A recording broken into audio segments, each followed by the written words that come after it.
आप सभी को और शिकारा की तरफ से राम राम। जो भी जब भी इस वीडियो को देखा है, इस वीडियो को पूरी देखना, क्योंकि मजबूरी हो गया है एक चीज पे बोलना। मुझे पता है ये जो हिंदू मुसलमान और ये जो मुद्दे होते हैं बड़े सेंसिटिव होते हैं, और ये एक ऐसे मुद्दे होते हैं इसमें आपको जान भी देनी पड़ सकती है, क्योंकि बोलने वाला सिर्फ एक लोता है, वो है हर्ष शिकारा, जो फैक्ट पर बोल रहा है। और जो नकली बेटे हैं वो पता नहीं क्या क्या जान से मारने की धमकी, मेरे परिवार को, मेरे को, बच्चों को गंदी से गंदी गालियां और क्या क्या निकाल रहे हैं। पहले तो तुम लोगों को एक बात बता देता हूं, मैं डरने और दबने वाला नहीं हूं, ठीक है। आपकी सरकार भी बार बार दाबती है, गणेश झूठे मुकदमे सरकार के मैं झेलने लग रहा हूं। इस टाइम पर भी मैं कई कई घंटों, कई कई दिन थाने में कच्छा निकाल कर जैसे बैठाते हैं नंगन अवस्था में, वैसे बैठ कर रहा हूं। इन मुद्दे के ऊपर जो भी यातनाएं पुलिस दिया कर, वे सारी यातनाएं झेल का रहा हूं। बताना नहीं चाहूंगा लेकिन आज बताना चाहता हूं ये बातें। और फिर भी अगर मैं बोलता हूं तो मेरे लिए एक ही चीज पहले है, वो है देश है सर्वोपरि। देश से बढ़कर मेरे लिए कुछ नहीं है। अब आ जाओ वे नकली और तथाकथित हिंदू जिनका जन्म 2014 के बाद हुआ है। जो आजकल एक ट्रेंड और चल रहा है, लाइव आऊंगे हर्ष शिकारा का नाम लेकर, मेरे को माँ की, बहन की, बेबे की, पता नहीं कौन कौन सी गालियां दिए जाए कि मैं नकली हिंदू हूं, कटमुल्ला हूं, जाटा में क्यों पैदा हो गया।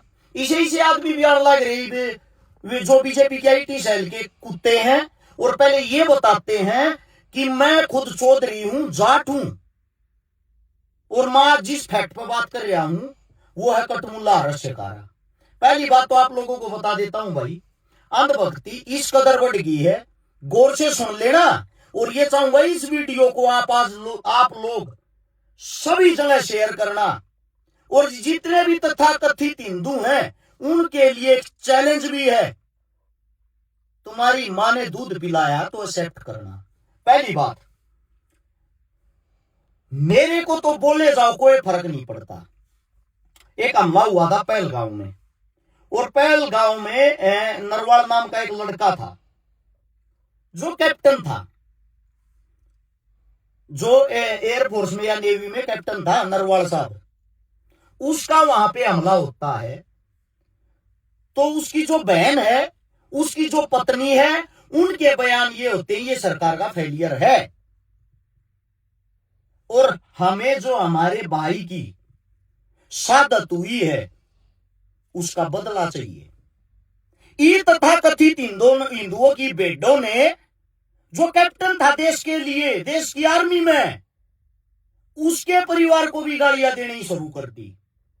भारत की बेटी, भारत का गौरव, भारत का मान, कर्नल सोफिया, जब वो युद्ध लड़ रही थी, भारतीय जनता पार्टी के तथाकथित नेताओं ने, एमपी एमएलए ने भी अभद्र टिप्पणियां कर्नल सोफिया के ऊपर की, जिसकी 7 पीढ़ियां देश की आर्मी की सेवा कर रही है।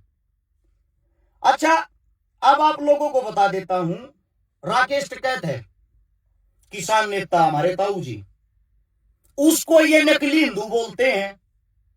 गुरनाम चढ़ूनी जी है, लड़ाका किसान नेता, उसको ये नकली हिंदू बोलते हैं। सिख समुदाय जो सबसे पहले देश के लिए कुर्बानी देने के लिए 24 आवर तैयार रहते हैं, उनको ये खालिस्तानी देशद्रोही बोलते हैं। अच्छा, आप सभी को बता देता हूं, इनको भी छोड़ दो सबको। सत्यपाल मलिक जी जो आज हमारे बीच में नहीं है, जो जिस टाइम पुलवामा हमला हुआ जे.एंड.के के गवर्नर थे उस टाइम पे, उन्होंने खुद ये बताया सरकार का ये सबसे बड़ा फेलियर है, इसकी जिम्मेदार स्वयं सरकार है। उसको इन लोगों ने देशद्रोही बोल दिया। अब जो सवाल है वो यो है इतनी महान महान हस्तियां जो देश के लिए लड़ते हैं, देश के सामाजिक मुद्दे उठाते हैं, देश की अर्थव्यवस्था की बात करते हैं, खेती किसानी, बेरोजगारी, शिक्षा, स्वास्थ्य, इनकी जो बात करता है, और एक वो आदमी देशद्रोही क्यों है? क्या इसका जवाब है? नहीं होगा। आइए विस्तार से समझाता हूं आज आप लोगों को इसकी कहानी क्या है। भारतीय जनता पार्टी ने हर एक शहर के अंदर अपने कई कई करोड़ रुपए लाके ऑफिस खोल दिए। उस ऑफिस के अंदर 24 घंटे भारतीय जनता पार्टी की आईटी सेल बैठती है। आईटी सेल के 10 आदमियों की एक ड्यूटी है, उनके पास पूरे जिले की वोटिंग जो होती है उनका डाटा रहेगा, साथ में उनके जो जितने भारतीय जनता पार्टी को पसंद करते हैं उनका डाटा रहेगा, सबके नंबर, व्हाट्सएप नंबर सब कुछ होंगे। जब भी कोई आदमी सरकार से सवाल जवाब करेगा, सरकार के खिलाफ आवाज उठावेगा, उस चीज को आईटी सेल उससे टाइम कैप्चर कर लेगी। अब हमारे जैसों के ऊपर कोई पद पावर तो है नहीं। हमारे जैसे अगर बोलते हैं तो उन पर मुकदमा दर्ज करावे हैं। पहले तो मेरे पर करवा रखा भाई, परसों भी थाने में 7 घंटे बैठ कर आया हूं, परले दिन भी थाने में 7 घंटे बैठ कर आया हूं, लेकिन कुछ चीजें गुप्त रखते हैं, हम बताते नहीं किस मुद्दे पर।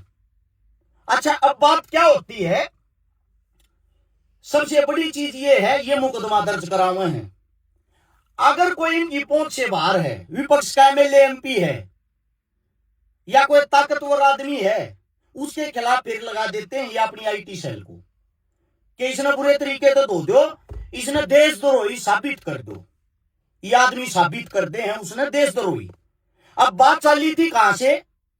धीरेन्द्र शास्त्री से। ये 25-27 साल का ये जो लड़का है, ये जो पाखंडवाद खेड़ा रहा है, इस चीज ने लेकर यह बात चल रही थी कि पाखंडवाद से देश का विकास नहीं हो सकता। बात कही थी हमने ये। अब बात यह आती है कि आप बीच में टांग क्यों अड़ाओ हो?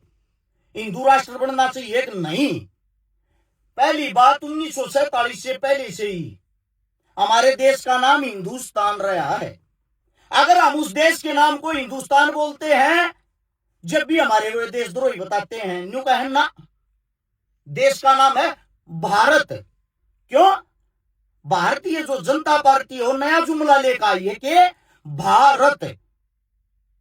इबुन भारत का दिन क्या कहूं ना, तो बस भारत का नहीं है, बाकी सब नाम इंडिया हो गया, आर्यवर्त हो गया, हिंदुस्तान हो गया, ये सारे नाम फर्जी हो गए। इसका मतलब भाई आप अपनी तहजीब, आप अपने तरीके होते हैं बोलने के, नाम तो हमारे देश के ही हैं ये।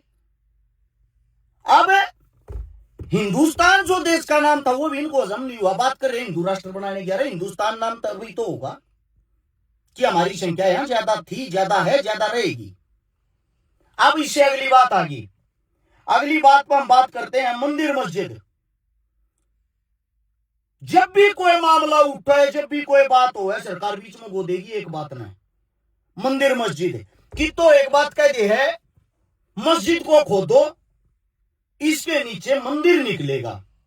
और मैं ये कहता हूं तो मंदिर में भी खोद के देखो, मस्जिद में भी खोद के देखो, उनके नीचे जमीन मिल जाएगी। जो जमीन है वह किसाना की है। यानी कि तुम्हारा मंदिर हो या मस्जिद हो, वो एक जमींदार की, एक किसान की जमीन में बन गया है। तुम्हारे से पूछना चाहता हूं, फिर बड़ा कौन होया? किसान।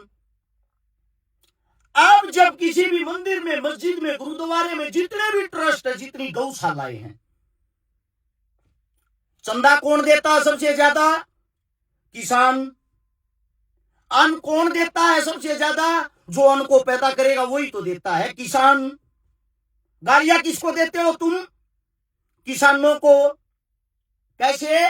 जब किसान आंदोलन हुआ, ये तथाकथित हिंदू ये कह रहे थे ये सब तो खालिस्तानी है। क्या कह रहे थे? खालिस्तानी है। जब इनके आका ने यूपी चुनाव शरपा गया, देखा समझौता कराना जरूरी, इनको भगाओ, भगाने के लिए एक लॉलीपॉप दे दिया। मैं किसानों से माफी मांगते हुए 3 काले कानून वापिस लेता हूं। ये शब्द किसने बोले? भारत देश के राजा प्रधानमंत्री नरेंद्र मोदी साहब ने बोले। अब ये सब नरेंद्र मोदी साहब ने बोले तो वो बोल रहा किसान, आईटी सेल बोल रही खालिस्तानी। इसके बाद इसके विपरीत देखो, हर जाति के अंदर अंधभक्त होते हैं, हर जाति के अंदर देशभक्त होते हैं, हर धर्म के अंदर हर, इसीलिए देशभक्त भी होते हैं और अंधभक्त भी। अब आ गई अगली बात, श्रीमती इंदिरा गांधी, जो सबसे मतलब जिसको न्यू कहा अगर हमारे बुढ़े आज भी इंदिरा की सा राज किसी के बस का कौन है। इंदिरा गांधी जब प्रधानमंत्री थी 1984 के अंदर, उसकी जब मृत्यु होती है, जो हमारा अपना ब्राह्मण समाज है उसके अंदर से वो आती थी। ब्राह्मण समाज ने इतना दुख प्रकट किया था, 2 दिन तक किसी के घर चूल्हा नहीं जलाया था, किसी के घर भी। जब जिस वक्त में राजीव गांधी की हत्या होती है 13 मई तक जो ब्राह्मण समाज है उनके घर पे अफसोस शोक मनाया गया था। और जो पूरा संपूर्ण देश है वो राजीव गांधी से इतना प्यार करता था, संपूर्ण देश के अंदर 2 दिन का शोक मनाया गया था। अब वो ब्राह्मण समाज के अंतर्गत आता था तो उन्होंने 13 मई तक मनाया सबने। अब उसी के विपरीत अगर आज के टाइम की बात करें, वो है हमारा जो ब्राह्मण समाज, उसका ज्यादातर रुख बीजेपी की तरफ हो रहा है। राहुल गांधी जो है, इंदिरा गांधी जिसकी दादी थी, राजीव गांधी जिसका पिता था, जो ब्राह्मण समाज के अंदर ही आता है, जो प्योर ब्राह्मण है, उसको नकली फर्जी खान मुसलमान और पता नहीं क्या क्या बोलते हैं। बोलते कौन है? सबसे पहले पहल कौन करता है? वही ब्राह्मण समाज, जो मतलब इसके पिता और दादी के लिए रोता था। आज वही समाज अपने ही आदमी की, यानी कि अपने आदमी का स्वयं विरोध कर रहा है। क्यों? इनके अंदर एक बात घुसा दी, इनके अंदर ये घुसा दी कि जो राहुल गांधी है तो मुसलमान है। इतिहास नहीं पढ़ते, उसका 10, 20, 30 पीढ़ियों का इतिहास तो पढ़ के देखो पहले। अब ये देशभक्त किसको मानते हैं? हिंदुत्व का रक्षक किसको मानते हैं? श्री नरेंद्र मोदी साहब को। अब जो मोदी जी हैं, जो गुजरात के अंदर से आते हैं, उनकी जाति उनके गांव में जाके चेक करना, 2 साल पहले गूगल से हटा दी। जो भी सरकार के खिलाफ की बातें लगती हैं गूगल उसको हटा देता है। अगर गूगल से वो हटा दी गई है, वो जाति आप जाके सर्च करोगे उसके गांव में नरेंद्र मोदी जी की, नरेंद्र मोदी साहब तेली जाति से आते हैं। तेली जाति मुसलमानों के अंदर से आती है, मुसलमानों के अंदर से तेली जाति आती है। तो जो नरेंद्र मोदी जी हैं, 1947 के बाद जब भारत पाकिस्तान का बंटवारा हुआ, कुछ तेली 10% ऐसे थे जिन्होंने अपना धर्म परिवर्तन कर लिया था, यानी कि जो हिंदू बन गए थे। यानी कि हमारे देश को चलाने वाला जो हमारा राजा साहब है, जिसके आप पुजारी बन रहे हो, भगत बन रहे हो, देश को जो अनाप शनाप बोलते हो, देश को अनाप शनाप बोलते हो, वो राजा साहब की स्वयं की जाति क्या है? कभी सोची आप लोगों ने? हैं? और वो इंसान आप लोगों को एक जमाल घोटा पिला रहा है, हिंदू राष्ट्र बनाना है, हिंदुओं को ऊपर लेके जाना, अच्छी बात है, बनाओ। पाकिस्तान के नवाज शरीफ की जो माता जी थी, उनके जन्मदिन पे केक काटने के लिए किस मारे गया था? मोदी। नवाज शरीफ के घर पे बिरयानी खाने के लिए किस लिए गया था? मोदी। जहां जो भी कोई बात होती है कहीं भी इस देश के अंदर, जो मुसलमान है, रिच मुसलमान जिनका भारी मात्रा में दबदबा है, उनके वहां मजार पे, मस्जिद पे जाके क्यों चादर चढ़ाता है मोदी? क्यों चादर चढ़ाता है? योगी अपने पास से नहीं कर रहा, दुनिया भर की फोटो मिल जाएंगी, चेक कर लेना। मेरी प्यारी बेटो, आज आप लोगों को कुछ बातें समझनी पड़ेंगी। कुछ चीजें ऐसी होती हैं, मैं आप लोगों को थोड़ा बता देता हूं। यो अपना जो एक बारी अफगानिस्तान के अंदर जो तालिबानी है, वहां पे उनकी हालत बुरी हुई थी। और उनकी जब बुरी हालत हुई, उस टाइम पर सभी संपूर्ण देश ने दुख मनाया था कि भाई गलत किसी के साथ भी होता, नाजायज है। तो इनकी जो आईटी सेल है, उन प्यारी बेटों ने, जो तथाकथित हिंदू हैं, उन्होंने क्या फैला दिया? तालिबान ने चले जाओ, तालिबानिया की औलाद हो, उनका समर्थन करो हो, और उसी तालिबान के, उसी अफगानिस्तान के राष्ट्रपति को इसी योगी सरकार ने जस्ट अभी 2025 में उत्तर प्रदेश के अंदर बुलाया, इंडिया के अंदर, और उसका स्वागत कराया। कहां गई हुए प्यारी बेटे हैं? डोनाल्ड ट्रंप जब चुनाव लड़ा था, जिस टाइम कोविड-19 आया, कोविड-19 के टाइम पर डोनाल्ड ट्रंप चुनाव लड़ा था, और सबको यह पता था कोरोना लिया, किलकिला गल लग रही थी, सरकार तैयारी कर लो। उस टाइम पर ये बातें होने के बाद भी गुजरात के अंदर सबसे पहला प्रोग्राम हुआ डोनाल्ड ट्रंप का। क्यों हुआ? उसका कारण है, हिंदुस्तान के कई करोड़ आदमी अमेरिका में रहते हैं जो वहां की नागरिकता ले रहे हैं, और उनमें से सबसे ज्यादा 50% से भी ज्यादा जो आदमी रहते हैं गुजराती बाबू रहते हैं।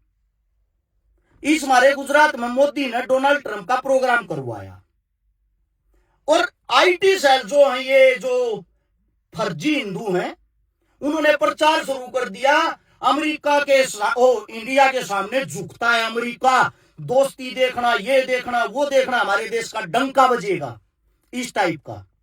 अब क्या होता है, वो जो डंके वाली बात है, यहां से प्रचार करके ट्रंप जी चले गए।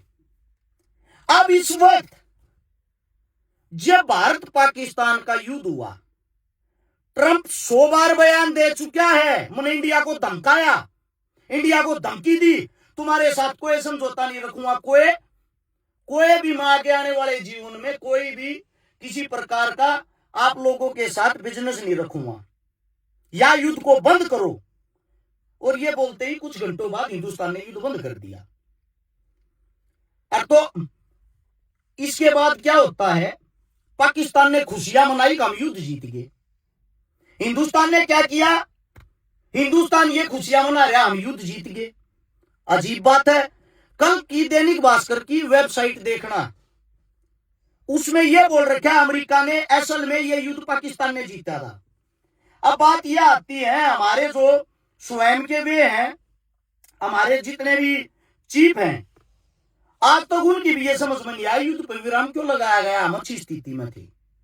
अब बात आती है, सबसे बड़ी चीज है युद्ध की जो बात है, युद्ध की बात के हिसाब से बताता हूं, हिंदुस्तान के अंदर जो हमले हुए हैं, एक हमला हुआ था मुंबई के अंदर,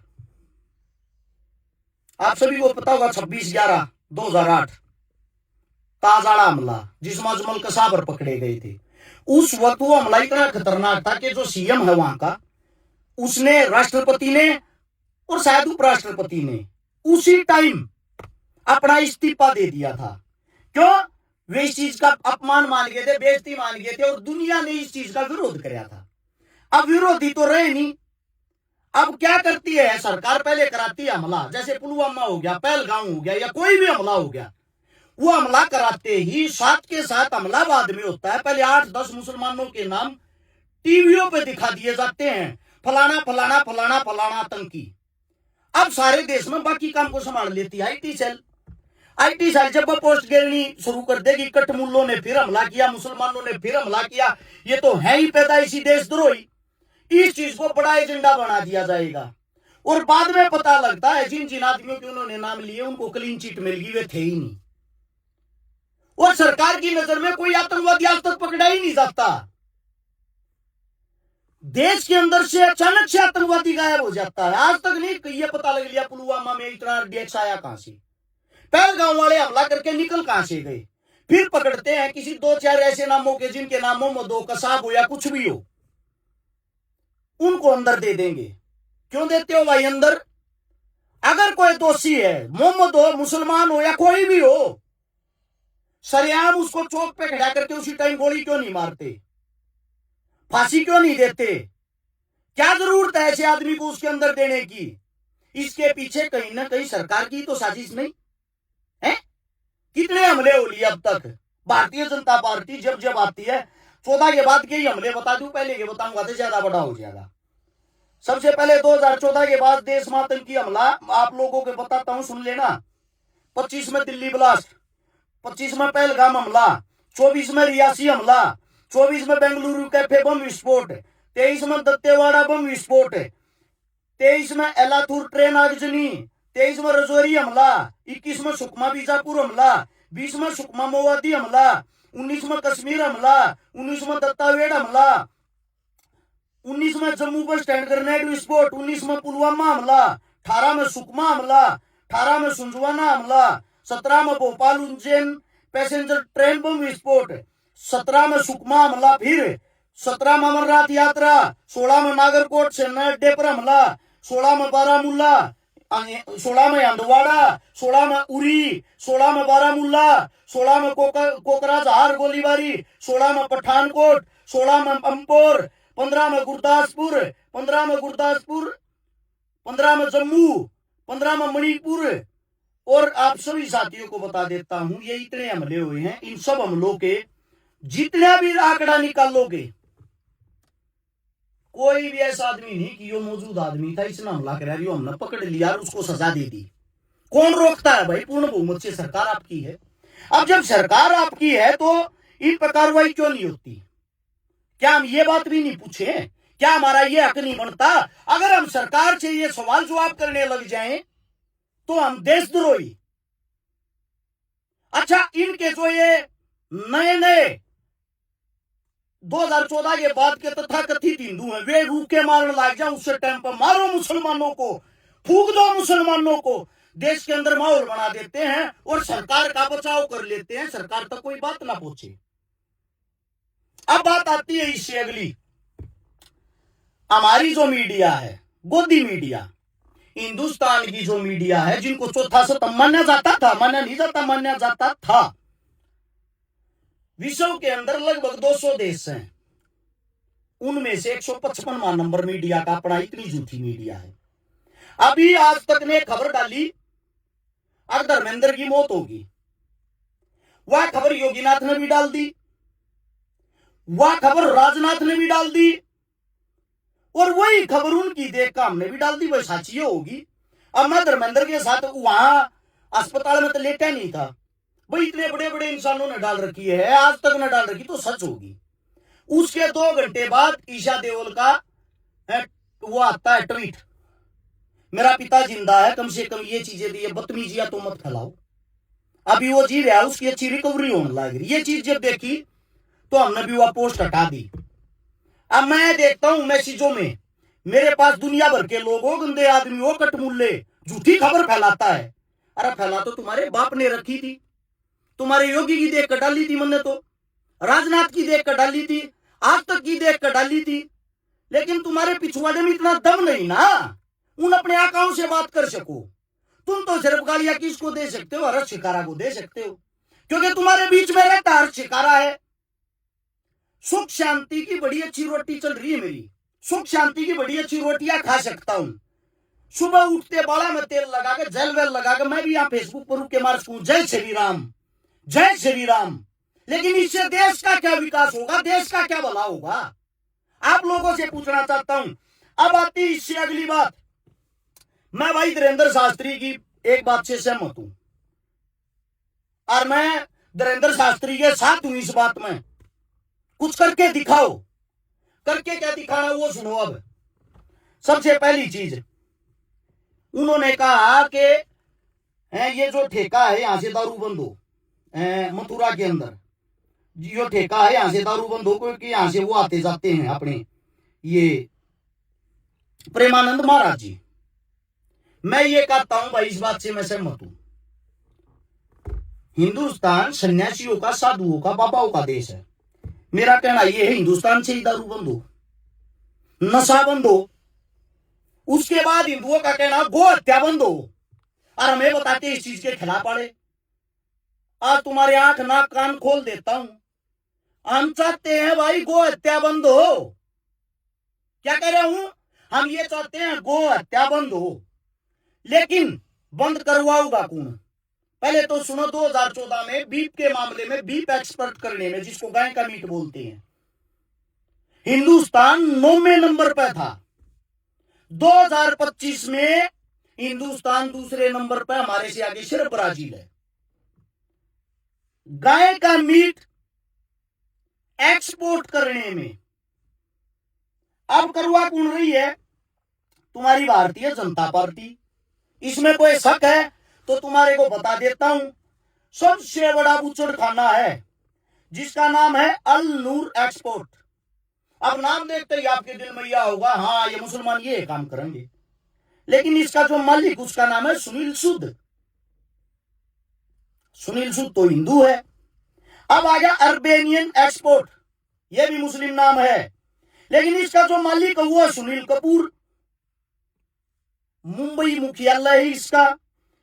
अब मैं आप लोगों से एक बात और बताता हूं, एक और है अल कबीर, इसका मालिक है सतीश सब्बरवाल। अब ये सब हिंदू हैं भाई साहब। उत्तर प्रदेश इकलौता 43% गाय का मीट सप्लाई करता है। कितना? 43%। पूरे हिंदुस्तान में जितना होता है उसका तो यूपी देती है। यूपी का सीएम कौन है? हिंदुत्व का प्रतीक योगी आदित्यनाथ जी। सवाल बंद क्यों नहीं करता? सरकार किसकी? भारतीय जनता पार्टी की। बंद क्यों नहीं करती? सरकार आई किस बात पर थी? अगर हम सत्ता में आते हैं, जो बीफ एक्सपर्ट होता है गौ हत्या बंद करवा देंगे। दूसरी बात थी एक सर के बदले 10 सर लावांगे। उस दिन से भी आंकड़ा निकाल के देख लेना, जवान ज्यादा शहीद होते हैं। शहीद नहीं, बलि का बकरा बनाया जाता है किसी न किसी हमले का नाम देके। अब आप लोगों से पूछना चाहता हूं भाई, हम कहते हैं गौ हत्या बंद हो, नशा बंद हो, तुम्हारे से पूछना चाहता हूं करवाएगा कौन? सरकार तुम्हारी, सीएम तुम्हारे, पीएम तुम्हारे, किसके सामने जाके रोए? बंद कौन करेगा? एक ये 2-4 थे जिन्होंने जाकर मुतरा ठेके के शटर मार दिए, बंद करो, इन्हें नहीं चल लगा। अगर ठेकेदार मजबूत होगा इनके पिछवाड़े पर लात मार के इनका मुकदमा दर्ज करा के भीतर दे देगा।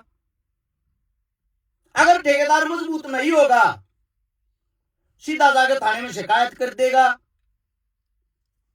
समाधान थोड़ी हो गया भाई साहब। ठेकेदार ने पैसे भरे हैं ऊपर, वे पैसे सरकार के पास जाते हैं।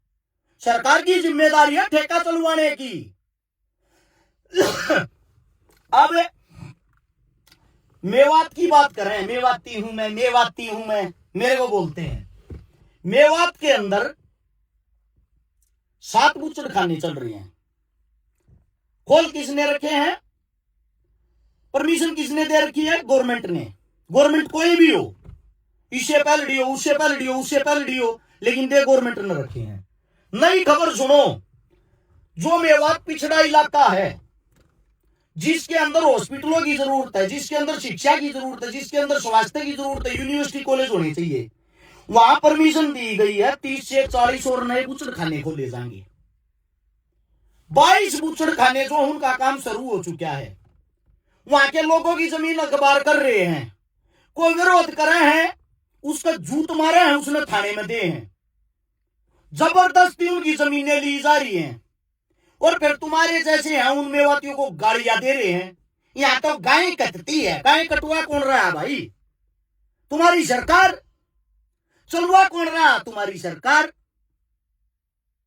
भाई साहब किसी की क्या औकात है? मेरे घर के बाहर से कोई गाय उठा ले जाएगा है? किसी की औकात नहीं। वह पता कब उठेगी?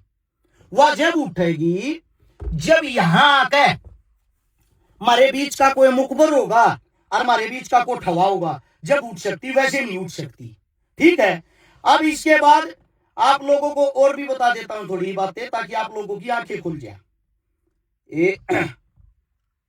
हरियाणा के अंदर लगभग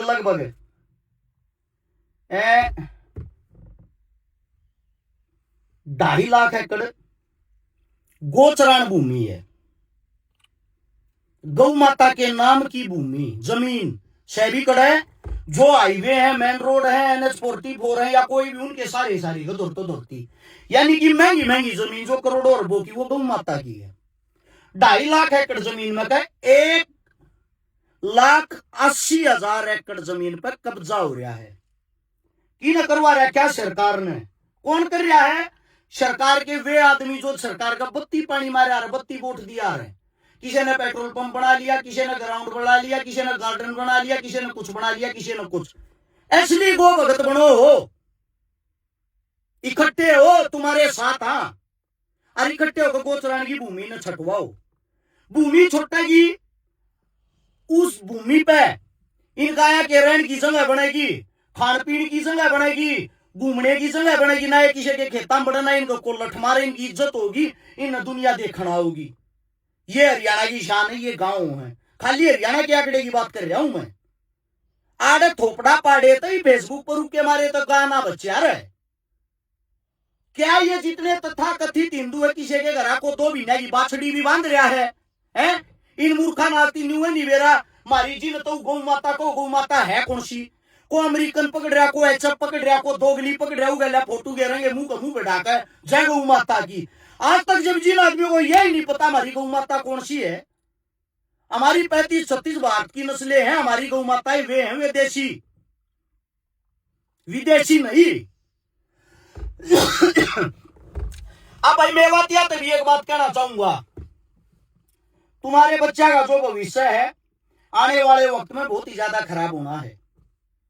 ये सरकारें तुम्हारे को बदनाम करवाना चाहती है, तुम बदनाम होने लग रहे हो, और तुम बदनाम होकर इस जगह पर पहुंच जाओगे ना। तुम्हारे बड़का ने को पहुंच, दुनिया भर की थारे बीमारी फैलेगी। मैं तेन कहूं सारा मेवात खड़ा और जागो, या अपना बदनामी का कलंक दूर करो भाई। सारे गुचड़ खाने बंद करवाओ, अपने मेवात मत है, एक आंदोलन निकालो। मैं कहता हूं शरीर की आखिरी जब तक खून की बूंद रहेगी तुम्हारे ताकत खड़ा पाऊंगा। मेरा काम सिर्फ इतना है, समाज के लिए जीवन समर्पित करना, मन मरना है, सीधी बात है। मेरा आखिरी दिन कौन सा मन नहीं वेरा किसी कुत्ते बिल्ली के हाथों से मरने से पहले मैं ये चाहता हूं इस देश के लिए कुछ ना कुछ कर जाऊं।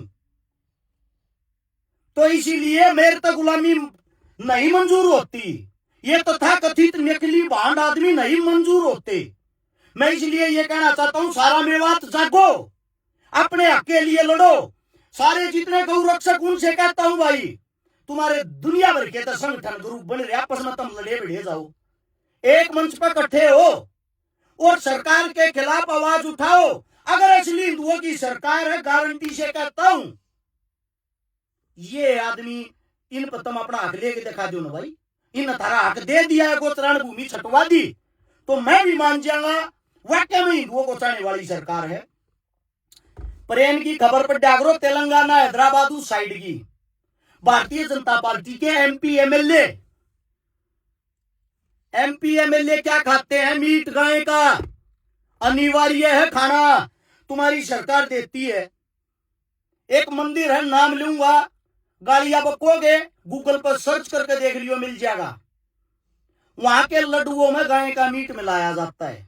मंदिर बहुत बड़े लेवल का, और जो गाय का मीट मिलाया जाता है ना, उस गाय के मीट के बने हुए लड्डू तुम्हारे तथाकथित हिंदू खाते हैं। 2.5 लाख से ज्यादा लड्डू बनते हैं। अब भाई हम गलत हैं फिर भी हम गलत है तो भाई हम गलत ही ठीक है। सबका धर्म अपना है, सबकी इच्छाएं अपनी है, सबका खान पान अपना है। आप लोगों को और भी बता देता हूं, और कुछ ये जो भारत पाकिस्तान का युद्ध हुआ था, ये सूखी पेटें जो आवाज लगाओ थी, उस चीज से हम कितने पीछे आए हैं। जो वर्ल्ड बैंक है, वर्ल्ड बैंक ने पाकिस्तान को 40 बिलियन डॉलर रुपए दिए हैं एक इनाम के तौर पे। उन्होंने बोला है कि जो भारत हमारे को जानबूझ कर परेशान कर रहा है, जानबूझ का हमारे को वो कर रहा है, टांग अड़ा हुआ है, उनको 40 बिलियन डॉलर इनाम के रूप में दिए हैं। उसके साथ साथ में जो एक संयुक्त राष्ट्र सुरक्षा परिषद होता है जिसके 27 सदस्य, जिनको वीटो पावर कहते हैं, वो 5 देशों के पास है। उससे अलग 10 चुने जाते हैं अस्थायी सदस्य। 193 वोटा में 182 वोट पाकिस्तान में मिले हैं। 193 वोटा में 182 वोट मिलकर पाकिस्तान अस्थायी सदस्य बन गया उस चीज का, विश्व परिषद का। और इतना बड़ा देश होने के बाद हिंदुस्तान नहीं बचा, जिसका बना, जिसका डंका बजता है। अब कह दो मैं पाकिस्तान प्रेमी हूं, मैं गाय गोबर पाकिस्तान हिंदू मुसलमान इन चीजों पर बात नहीं कर रहा। मैं बात कर रहा हूं सत्यता पे। मेरा पाकिस्तान तो कोई लेना देना नहीं है, लेकिन मैं आप लोगों की ये आंखें खोल रहा हूं। वो देश कहां तक कहां पहुंच चलना गिर रहा है, हम कहां से कहां पहुंच चलना गिर रहा। बात आती है दिवाली जब आती थी, ये तथाकथित हिंदू चीन का प्रचार करते थे, लड़िया नहीं लेंगे, चीन का पूर्ण रूप से बहिष्कार करो, पूर्ण रूप से बहिष्कार करो। अब की बार हमारे जो आका जी हैं प्रधानमंत्री साहब, अब अमेरिका से हाथ छूट गया तो उन्होंने चीन के साथ हाथ में ला लिया। चीनी जो प्रधानमंत्री है उसको बुला लिया अपने देश में दिवाली से पहले। संपूर्ण दिवाली पर क्या अब की बार कहीं वो पोस्ट दिखाई दी चाइनीज लड़िया का, फलानी चीजा का, इन चीजा का हमने विरोध करना है? नहीं करना। अब चाइनीज जो है जिसको एक गालियां देते थे चाइना को, अब चाइना इनका प्यारा हो गया, दुलारा हो गया। समझने की बात क्या है, भारतीय जो जनता पार्टी है वह हिंदुत्व न बचा रही है, वह हिंदुत्व न चला रही है। अगर फिर भी तुम्हारे को लगता है तो तुम्हारे को 2-3 बातें और बता देता हूं ताकि तुम लोगों की आंखें खुल जाए। इस वक्त हिंदुस्तान जो हमारा देश है, हिंदुस्तान देश के ऊपर जो कर्ज है वो है 261 लाख करोड़ रुपए का कर्ज। यानी कि हमारे देश का कर्जे में बाल बाल डूब रहा है, जिसका बेनिफिट सिर्फ और सिर्फ सरकार उठा रही है। इसी को गुलामी बोलते हैं और किसी चीज को गुलामी नहीं बोलते। जो हमारा वो बाल बाल डूब रहा ना, यही गुलामी है। और देश में जब भी कोई बड़ी विपदा आती है, विपदा का मतलब पंजाब में बाढ़ आ गई। भाई साहब बाढ़ आई कैसे? भारत पाकिस्तान के साथ ड्रामा दिखा दिया, युद्ध आया, पानी स्टोरेज कर लिया डैमों में, बंदों में, और वो स्टोर करके इकट्ठा पानी पंजाब की तरफ छोड़ दिया, क्योंकि पंजाब के किसान लड़ाके हैं। और तुम्हारी जो फर्जी हिंदुओं की जो सरकार है ये न्यू चाहती है पहले इस सारे किसाना न मिटो। जब तक इनका नाश नहीं होलेगा तब तक इस देश में हम एक तरफा राज नहीं करांगे। वो पानी जानबूझ कर छोड़ा गया था, और जब सब उनके समर्थन में, उनकी सपोर्ट में उतर आए जिस वक्त, उस वक्त प्रधानमंत्री एक वहां का दौरा कर आया, अमित शाह वहां का एक दौरा कर आया, खाली हमदर्दी जीतने के लिए, मतलब कोई नहीं था। आप लोगों को एक बात बता देता हूं, किसानों की इज्जत नहीं। हिंदुस्तान कृषि प्रधान देश है, 80% आदमी यहाँ का खेती करता है, सारे व्यवसाय यहाँ के जो चलते हैं खेती से चलते हैं। उस किसानों को तुम गालियां देते हो, उस किसानों को तुम देशद्रोही बोलते हो, उस किसानों को तुम खालिस्तानी बोलते हो। तुम्हारे को कोई शर्म है क्या? है यह एक पार्टी के खाली कार्यकर्ता ही बन के रह गए। हिंदू कहां बच रहा, मुसलमान कहां मर रहा, बताओ मेरे को। आप लोगों को एक बात बता देता हूं, अलीगढ़ एक मंदिर की दीवार पर आई लव मोहम्मद लिख दिया। लिखने वाले चारों आरोपी जिशान, ताकाश, दलीप, अभिषेक, ये नाम मिला। दंगे कौन कराता है भाई? आप लोगों से पूछना चाहता हूं मैं। हिंदू और कोई नहीं। एक इशार की जासूस आई थी, जो भारतीय जनता पार्टी के हर एक नेता के साथ उसके फोटो थे, मोदी के साथ, शाह के साथ, योगी के साथ, हर एक इंसान के साथ उसके फोटो थे। मल्होत्रा करके उसका नाम था। दोबारा उसकी खबर आई, भारत पाकिस्तान के युद्ध के टाइम पे अकिया जासूस थी। कहां तो ही जमगी थी भाई तुम्हारे थोपड़े में, है? अजीत डोभाल जी, जो हिंदुस्तान का एक सबसे जबरदस्त लड़ाका मान लो, थल सेना हो, जल सेना हो, सभी सेनाएं उससे राय लेती हैं, उसे पूछते हैं सब कुछ। अजीत डोभाल ने स्वयं ये कहा है, जो पाकिस्तान के लिए जासूसी करते हैं उनमें 70% हिंदू हैं। कहां थोपड़े में तो ही जमगी तुम्हारे मुंह? अपने बाप तो बोल के देखो ना कुछ। कहां मर जाते हैं इस टाइम पे तथाकथित हिंदू? कब तक भागोगे तुम देश के मुद्दे पे? कब तक देश के खिलाफ बोलोगे? देश के खिलाफ तुम लोग हो और कोई नहीं। आप लोगों को एक बात बता देता हूं, कुछ बातें ऐसी हैं जो हजम करनी पड़ेंगी, और ये जो बातें हैं ये माननी पड़ेंगी।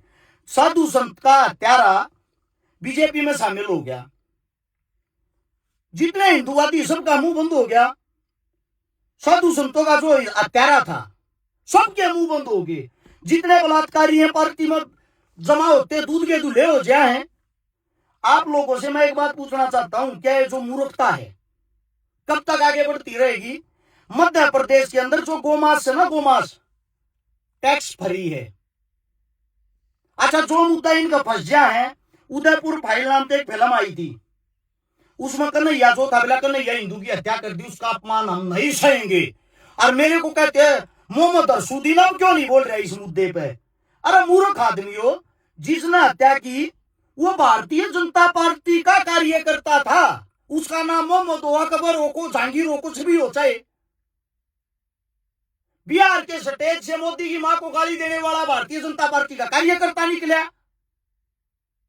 गाली गाली इतना बड़ा ड्रामा बना दिया, मेरी मां का अपमान किया। तुम्हारे वर्गीय मूर्ख वैरायटी सेल का काम कर देते हैं। तो आप लोगों को यह बताओ, इसमें मैं गलत कहां हो गया? हमारी गलतियां कहां? एक गलती बताओ। अगर आप लोगों को एक बात और बता देता हूं, अगर हिंदू होने के लिए मुस्लिम से नफरत करना जरूरी है तो आप हिंदू नहीं, बीजेपी के अंधभगत हो। दोबारा सुन लेना, अगर हिंदू होने के लिए मुस्लिम से नफरत करना जरूरी है तो आप हिंदू नहीं, बीजेपी के अंधभगत हो। और जो या तुम्हारी आरएसएस पार्टी है, भारतीय जनता पार्टी का जो आरएसएस संगठन है, इसी को, इसके जन्मदाता जो थे गोल गोल कर, उन्होंने एक बात कही थी, अगर मुस्लिमों को भी एक समान अधिकार मिलता है तो मैं अंग्रेजों की गुलामी जिंदगी भर करना स्वीकार करूंगा। ये तुम्हारी इनकी सोच थी। आरएसएस जो संघ है, संघ को देशद्रोही बोला था, इसका विरोध कराया था नेताजी सुभाष चंद्र बोस ने। जाति से कौन था? ब्राह्मण। चंद्रशेखर आजाद जी ने जाति से कौन था? ब्राह्मण। सरदार वल्लभ भाई पटेल ने जाति से कौन था? पटेल। शहीद आजम भगत सिंह ने जाति से कौन था? जट कह लो या जाट। तो भाई साहब, अगर तुम जातियां में भी बात करो तो ये तुम्हारे जो पूर्वज थे, तुम्हारे जो बड़े थे, सब संघ के खिलाफ थे।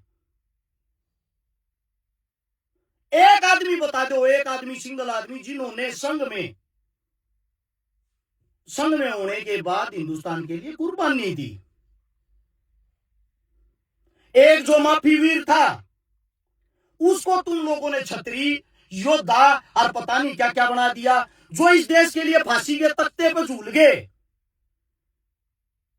बिस्मिल जैसे, भगत सिंह जैसे, राजगुरु सुखदेव जैसे, चंद्रशेखर जैसे, वे देशद्रोही हो गए हैं? अरे मूर्खों, कब मेरी प्यारी बेटो, कब आंख खोलोगे? अब आखिरी बात, अंतिम बात, इस वीडियो को सभी जगह शेयर करके जो ये हिंदू धर्म के ठेकेदार बन रहे हैं उनसे जवाब जरूर लेना, क्योंकि हम एक ऐसी हालत में जूझ रहे हैं। आप एक पार्टी के कार्यकर्ता बनकर अपने धर्म का विनाश करने लग रहे हो। मुसलमानों को कोई नुकसान नहीं, मुसलमान तो बेचारे बैठकर तमाशा देख रहे हैं। उनको तो पता है राजनीति की हवा कभी न कभी तुम्हारी तरफ भी घूमेगी। जब तुम्हारे पाड़े में बोला होगी तब देख लेना, पहले हिंदुआ का विनाश होते देख लो। जहां जो भी आक्रमण होता, मरता कौन है? हिंदू। जितने हमले हुए, मरता कौन है? हिंदू। देश के बॉर्डर पे कुर्बानी जितनी होने लग रही, कौन दे रहा है? हिंदू। बेरोजगार कौन हो रहा है? हिंदू। रोडा पे कौन घूमने लग रहा है? हिंदू।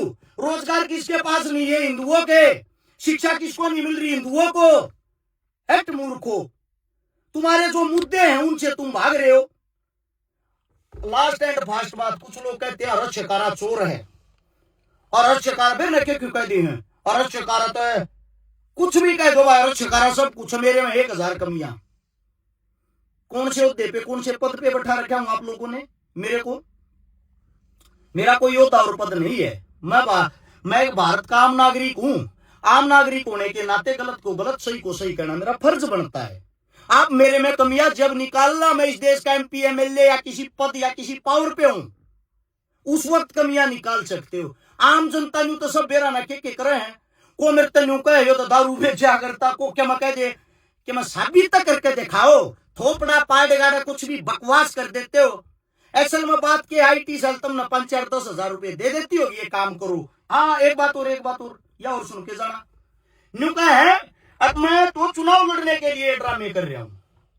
गोवाना विधानसभा से चुनाव लड़ा, 2 लाख वोट थी। 2 लाख वोटों में से 5 लाख मुस्लिम वोट है। 5 लाख वोटा में मेरे 200 वोट आ रही है। सॉरी 5,000, 2 लाख वोटा में गए वो आना था 5,000 वोट हूं, 5,000 वोटा में मेरा 200 वोट आ रही है मुस्लिम, तो इसका मतलब मैं मुस्लिम ही देशी हो गया। 5,000 वोटा, 1 लाख जो 95,000 हिंदू वोट हैं उनने छोड़ गया, मैं मुस्लिम ही देशी हो गया के है? सबसे पहले सीएम जो नायब सिंह सैनी है, मेरा एक बात याद आ गई, आप भी गए थे हिंदुत्व की यात्रा में, अपने पूर्वजों को भूल गए। ज्योतिबा फुले था जो पाखंडवाद के खिलाफ जिन्होंने आवाज उठाई थी, तरह तरह की यातनाएं झेली थी, उन्हीं की पत्नी थी सावित्रीबाई फुले, जिन्होंने हिंदुस्तान के अंदर महिलाओं को पढ़ने का अधिकार दिया, जो अधिकार था ही नहीं, जो शिक्षा को आगे लेके आई। कम से कम सीएम साहब अपने पूर्वजों का तो मान सम्मान कर लो, वे तो पाखंडवाद के खिलाफ थे, आप जबरदस्ती खींच के फोटो के चक्कर में पाखंडवाद की तरफ लेके जा रहे हो। दलितों को कहूंगा बाबा साहब भीमराव अंबेडकर, जिन्होंने तुम्हारे को ये आजादी दिलवाई, हम भी मंदिर में जा सका, हम भी कुएं का पानी पी सका, हम भी तालाब का पानी पी सका, मानवता ही सबसे बड़ी चीज है। उन्होंने तुम्हारे को बताया शिक्षा वो शेरनी का दूध जो जितना पिएगा उतना धाड़ेगा। इन सब चीजों को एक साइड करते हुए तुम भी हिंदू राष्ट्र। जाटों से भी पूछना चाहूंगा, सर छोटू राम जी जिन्होंने कहा मंडी और फंडी से बच के रहना, पाखंडवाद से दूर रहना, तुम तरक्की कर जाओगे, तुम्हारे बच्चे क्या कर रहे हैं? पूछना चाहता हूं, बच गए मंडी और फंडी से, आज भी मंडियां तुम्हें ऐसे ही लूटती हैं, फंडी और पाखंडी तुम्हें आज भी ऐसे बेवकूफ बना के लूटते हैं, और तुम कमियां हमारे में छाट रहे हो, हमारे किरदार में, हमारे कैरेक्टर में। ब्राह्मणों की तरफ से सर्वोच्च बलिदान देने वाले, जिनकी आज तक मृत्यु का भी नहीं पता चला, सुभाष चंद्र बोस जी, जिनको एक मुखबरी करके खुद के आदमियों ने मरवा दिया, चंद्रशेखर आजाद जी, उन्होंने भी तुम लोगों की आंखें खोली, उन्होंने भी कहा पाखंडवाद से बचो। भाई भक्ति और अंधभक्ति दोनों चीजों में फर्क होता है। हर महापुरुष तुम लोगों को ये बातें समझा के गया, देश आज फिर वहीं आ रहा है। और बाद में पूछोगे देश गुलाम कैसे हुआ था, देश ऐसे ही गुलाम हुआ था जैसे आज हो चुका है। एक जो मेरे को टारगेट करे वो गालियां मुझे दे सकता, भाई मेरे मां बाप को नहीं, मेरे बच्चों को नहीं, मेरी पत्नी को नहीं, इतना ही काफी है। उससे दूसरा गालियां वे देते जिनके पास कोई विचार ही ना हो, मुद्दे तुम्हारे पास है नहीं, विचार तुम्हारे पास है नहीं, फेसबुक इंस्टाग्राम पर फोटो लगा देते हो हनुमान की, शिवजी की, और नीचे लिखते हो तेरी मां की, तेरी बेबे की। शिवजी हनुमान से यही सीखा तुम लोगों ने। पाखंडवाद की पोल इसी बात से खुलती है, हनुमान को ही उठा लो। जब लक्ष्मण जिस वक्त मूर्छित होया, अरे राम ने तो भगवान मानते हुए राम उड़े बैठा था, राम ने को तंत्र मंत्र मान गए थे, मार के वो लक्ष्मण ठीक ना करया, हनुमान भाग के संजीवनी बूटी लेकर आया, पाड़ लेकर आया, उठा गए संजीवनी बूटी लाया, वैद बुलाया, वैद ने लेप करया, वैद ने न्यू बताया इतने टाइम बाद ठीक होगा। यानी कि वैद की जरूरत तो तुम्हारे भगवानों को भी पड़ी थी, जब उन बता न मान लोगे तो। पाखंडवाद तो उन्होंने भी नहीं किया, न्यू करके छू मंत्र उड़े लक्ष्मण उठा दिया, जिसको तुम स्वयं भगवान मानते हो जो राम थे। कब तक इस पाखंडवाद में बड़े रहोगे? एक न एक दिन आप लोगों को समझना पड़ेगा, पाखंडवाद से तुम्हारी रोटी चल जाती है क्या? मेरा काम था आखिरी बार तुम लोगों को समझाना, और अपनी ऐसी की तैसी कराओ, मरो ऐसे ही मरना। तो साथ में जितने मुद्दे बता दिए, एक भी मुद्दे का जवाब दे देना, सारी चीजें गूगल करके देख लेना, अपने बड़ों से पूछ लेना अगर किसी बात में कोई झूठ हो तो। गौ माता, शराबबंदी, हम भी इन चीजों के खिलाफ है, करवाओ भाई, हम तुम्हारे साथ, तुम्हारे से ज्यादा ताकत के साथ खड़े पाओगे, मत तो चैलेंज एक्सेप्ट करो। इस वीडियो को संपूर्ण हिंदुस्तान में शेयर कर देना। राम राम सभी को।